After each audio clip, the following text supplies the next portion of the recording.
Tonight we are learning some new details about the 7 men caught by an amateur crime fighter who posed as a young girl to catch the sexual predators. One of them was in court this afternoon. And 24-Hour News 8's Joe LaFergie was there. He's in studio control with more in this story, Joe. Yeah, Brian, we learned one is a youth football coach, another is a 19-year-old who plans to plead guilty to the alleged crime. Were you at that location on that day? Yes, I was. The 19-year-old's name is Aaron Russell, and he made it clear he wasn't interested when we asked if he wanted to give his side of the story. Look, man, with all due respect, Russell is one of the stars of the now infamous Anxiety War YouTube video series. 7 men caught on camera by a yet-to-be-identified vigilante who sets up the men by posing as an underage boy or girl online, schedules a rendezvous, and records and posts it on his YouTube channel. I know why you're here, okay? You okay? All right? Okay. What do you have to say for yourself? Nothing. A check of Russell's background shows no criminal history. As a matter of fact, most of the defendants have clean records, have jobs, and if you follow their background, lead pretty mundane lives. There's no evidence they were directly involved with children. That ain't right, I know. Except for Jared Andrus, caught on camera after he showed up to what he thought was a meeting with a girl in the 9th grade.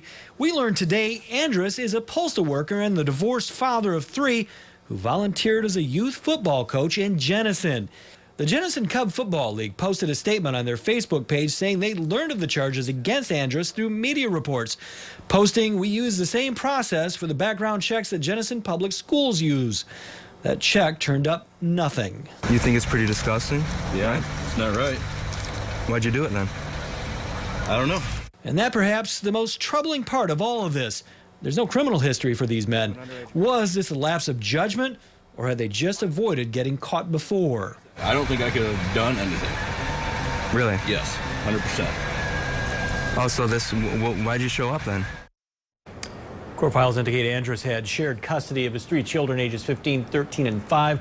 A judge denied an emergency request from his ex-wife to end his parental custody, saying that there was not enough evidence the children would suffer immediate or irreparable harm. Joe LaFergie reporting. So what about the notion that an individual would take on the role of undercover investigator, usually reserved for law enforcement? Yeah, we've been having that debate in the newsroom. 24-Hour News 8's political reporter took the question to the Attorney General Bill Schuette today and continues our team coverage on this complicated area. It is complicated. On one hand, nobody wants these people to get by with this type of activity. On the other hand, an individual doing this, well, the Attorney General says he knows people are outraged by adults that would prey on children in our communities. Many law enforcement agencies have used similar tactics in the past to get people accused of such behavior off the street. As for what the police and the AG are doing now, he really doesn't want to say, but he does say it's probably better to leave the undercover work to law enforcement. What we do and what other law enforcement agencies do, things move so quickly now. Technology changes, approaches change, and I don't want to get into the specifics of that whatsoever. What about an individual going out and doing this? Is that a bad idea? Well, I understand why someone would do that. What I first would do is work with your law enforcement agencies that are trained to do this, have safety precautions that they're taken care of.